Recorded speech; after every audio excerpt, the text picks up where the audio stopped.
Episode 31।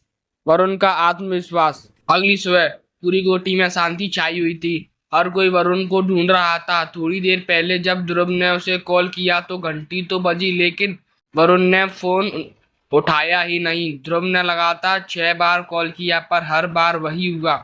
Ring बजती रही और फिर अपने आप कट जाती। इस पर ध्रुव ने तुरंत अमन, कार्तिक और आर्यन को बुलाकर कहा, वरुण फोन नहीं उठा रहा है। कार्तिक बोला, अच्छा तो फिर हम उसके ताऊ के घर चलते हैं, वो वहीं होगा। लेकिन आर्यन ने तुरंत रोका, नहीं नहीं, इतनी सुबह जाना ठीक नहीं होगा, थोड़ा वक्त रुकते हैं फिर चलते हैं। ध्रुव ने सख्ती से कहा, नहीं, पहले हमें वरुण को रुद्रकोटि के आसपास ही ढूंढ लेना चाहिए। अमन ने हामी भरी, हाँ ये बात सही है। ध्रुव ने फौरन सबको बांट दिया, ठीक है अमन, तू सबसे पहले वरुण के कमरे में जा, क्या पता वो रात को ही लौट आया हो और मोबाइल साइलेंट पर रखकर सो गया हो। उसके बाद पूरी कोठी में भी देख लेना, शायद इधर उधर कहीं हो। आर्यन, तू कोठी के चारों तरफ अच्छे से चेक कर और मैं और कार्तिक घाट पर जाते हैं। ध्रुव के इतना कहते ही सब अपने अपने काम में लग गए। कार्तिक और ध्रुव तेज कदमों से कोठी से बाहर निकल पड़े। ध्रुव कार्तिक से कहता है, कार्तिक तू इस तरफ वाले घाट पर देख लेना और मैं उस तरफ वाले घाट पर। हाँ, ध्यान से हर जगह देखना, पत्थरों के पीछे भी कोई कोना छूटना नहीं चाहिए। कार्तिक सिर हिलाते हुए जवाब देता है, हाँ मैं देख लूंगा। उधर आर्यन भी काम पर लग चुका था। उसने कुएं के पास से तलाश शुरू की और पूरे कोठी का चक्कर लगाते हुए वरुण को ढूंढने लगा। अंदर अमन ने सबसे पहले वरुण का कमरा चेक किया, लेकिन कमरा खाली था। फिर उसने एक एक करके हर कमरा देखा, मगर उस दरवाजे पर उसने नजर तक नहीं डाली, जिसे उसने अनजाने में ही खोल दिया था। पूरे घर की तलाशी के बाद भी उसे वरुण कहीं नहीं मिला। अब तो अमन को कोठी में रुकना भी डरावना लगने लगा। थककर वो आकर सोफे पर बैठ गया। तभी आर्यन भी लौट आया। दोनों के चेहरे साफ बता रहे थे कि उन्हें वरुण नहीं मिला। दोनों वहीं सोफों पर बैठकर ध्रुव का इंतजार करने लगे। थोड़ी देर बाद कार्तिक और ध्रुव भी वापस आ गए। वो दोनों कोठी के अंदर आते ही ध्रुव ने अमन और आर्यन से कहा, अब हमें उसके ताऊ के घर जाकर पक्का करना चाहिए कि वरुण वहां है या नहीं, क्योंकि इस वक्त वरुण के सर पर कई खतरों के बादल मंडरा रहे हैं। ध्रुव ने कहा, वरुण के घर से और उसके परिवार के दुश्मन भी उसके पीछे पड़े हैं। ये तो सामने के हैं, हमें नहीं पता कि हमारी पीठ पीछे और कितने दुश्मन छिपे बैठे हैं, इसीलिए हमें अभी चलना चाहिए। कालगांव उसके ताऊ के घर। कार्तिक तुरंत बोला, हाँ बिल्कुल सही कह रहा है। अमन और आर्यन ने भी हामी भरी, चलो फिर, देर किस बात की है। इतने में अचानक एक आवाज गूंजी, कहाँ चल दिए, कहाँ जा रहे हो तुम सब। सबकी नजरें सीढ़ियों की तरफ मुड़ी। वहां से नीचे उतरता हुआ वरुण आ रहा था। आज वो पूरी तरह से तैयार था। सधे कदमों से, चेहरे पर नए आत्मविश्वास की चमक लिए उसकी चाल में अलग ही असर था। वरुण को देखते ही सबसे पहले निगाहें अमन पर टिक गईं, क्योंकि अमन को ही जिम्मेदारी दी गई थी कि वो जाकर वरुण के कमरे में देखे। लेकिन अमन ने अपना काम ठीक से नहीं किया था। वरुण सीढ़ियां उतरते हुए बोला, तो बताओ कहाँ जा रहे थे तुम सब। ध्रुव सीधे पूछ बैठा, तू कल रात भर कहाँ था। वरुण ने सहजता से जवाब दिया, कहाँ क्या, मैं तो अपने कमरे में था। अमन ने तुरंत टोका, लेकिन जब मैं तेरे कमरे में गया था तो तू वहां नहीं था। वरुण हंसते हुए बोला, अरे तब मैं टॉयलेट में हूँगा। अमन ने आधा विश्वास और आधी शंका में कहा, ओ ठीक है। लेकिन ध्रुव अब भी संतुष्ट नहीं था। उसने फिर पूछा, वैसे तू कल रात आया कब था।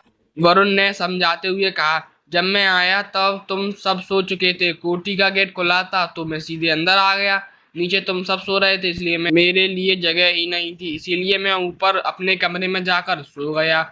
सब लोग वरुण की बात से सहमत हो जाते हैं। तभी वरुण कहता है, ठीक है, वैसे मेरे साथ कौन कौन चल रहा है। अमन ने उत्सुकता से पूछा, अब तू कहाँ जा रहा है। वरुण गंभीर आवाज में बोला, एक जरूरी काम है, उसे पूरा करना है, इसीलिए जाना पड़ेगा। चल रहा है कोई। अमन फिर पूछ बैठा, लेकिन वो काम क्या है और कहाँ जाना है। वरुण ने हल्की मुस्कान के साथ जवाब दिया, ज्यादा कुछ नहीं, बस एक सवाल का जवाब देना है और उसके लिए जाना हुआ कालगांव की हवेली। हवेली का नाम सुनते ही ध्रुव तुरंत बोला, चल मैं तेरे साथ चलूंगा। वरुण ने सिर हिलाते हुए कहा, ठीक है, लेकिन अमन, आर्यन और कार्तिक, तुम तीनों नहीं चलोगे? यह सुनकर कार्तिक भी आगे बढ़ा आया और बोला, नहीं, मैं भी चलूंगा। मुझे तो वहां जाना है जहां तू जा रहा है, तभी तो यहाँ तक आया हूँ तेरे साथ। अमन और आर्यन चुप हो गए। दोनों के चेहरों पर अनमनी सी झलक थी। वो बचपन से यहीं रह रहे थे। हवेली का नाम सुनते ही उनके दिलों में एक अनजाना डर उठ खड़ा होता था। जानने की इच्छा तो थी, पर मन कहीं और उलझा हुआ था। वरुण ने उनकी खामोशी तोड़ी और, अरे चलो यार, क्या सोच रहे हो? डरने की जरूरत नहीं है। और इस तरह वरुण सबको अपने साथ लेकर कालगांव की हवेली की तरफ निकल पड़ा। कुछ देर बाद वरुण, ध्रुव, कार्तिक, अमन और आर्यन कालगांव की हवेली के बाहर खड़े थे। अमन और आर्यन अब भी झिझक रहे थे। उनके चेहरे पर साफ डर झलक रहा था, लेकिन कार्तिक बिल्कुल सामान्य था। उसे तो बस अपनी माँ के आखिरी शब्द याद थे, जिन्हें पूरा करना उसकी जिम्मेदारी थी। ध्रुव वहीं खड़ा था, वरुण के आगे बढ़ने का इंतजार कर रहा था। वरुण ने हवेली को ऊपर से नीचे तक गौर से देखा। उसकी आंखों में एक अजीब सी चमक थी और होठों पर हल्की सी मुस्कान। उसने धीरे से कहा, चलो आ जाओ। अमन वहां से पीछे हटना चाहता था, पर तभी वरुण ने कदम बढ़ाए और हवेली की ओर बढ़ गया। उसके पीछे पीछे ध्रुव और कार्तिक भी अंदर चले गए। आर्यन ने देखा कि अमन बिल्कुल जड़ हो गया है, तो उसने उसका हाथ पकड़ लिया, जैसे कह रहा हो, ठहर जा, मत चल। और दोनों वहीं हवेली के बाहर ही खड़े रह गए।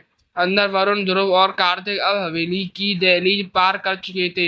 यहाँ कार्तिक पहली बार आया था, इसीलिए उसकी नजरें चारों तरफ घूम रही थी। जैसे ही वो दरवाजे से भीतर कदम रखते हैं, उसके सामने दो तरफ फैले हुए विशाल और खूबसूरत बगीचे नजर आते हैं और बीच में एक सकरा रास्ता, जिस पर चलते हुए वो तीनों हवेली के भीतर पहुंच गए।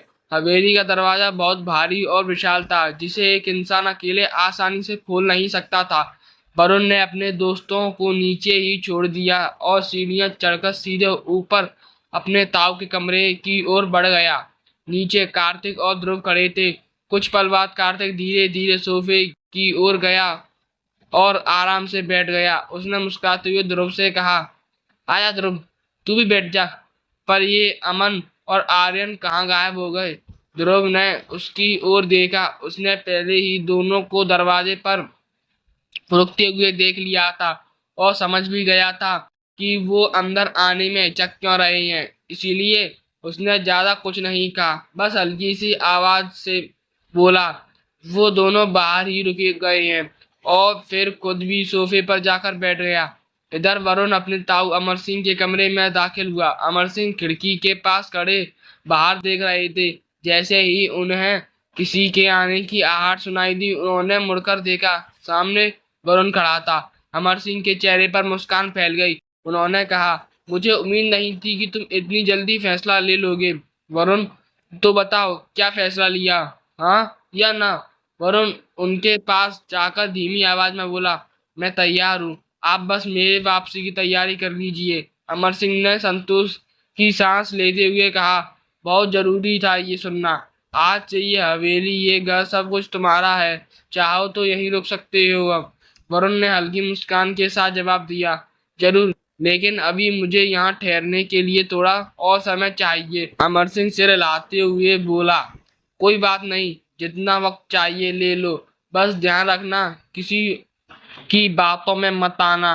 हमारे दुश्मन हर जगह हैं, हर वक्त हम पर नजर रखे हुए हैं। वरुण ने उनकी आंखों में देखते हुए कहा, ठीक है ताऊ जी, मैं संभल कर रहूंगा। वरुण जैसे ही अमन अपने ताऊ के कमरे से बाहर निकला, सामने से लल्लू काका आते हुए दिखे। वरुण ने झुककर उन्हें प्रणाम किया और सीढ़ियों से उतरने लगा।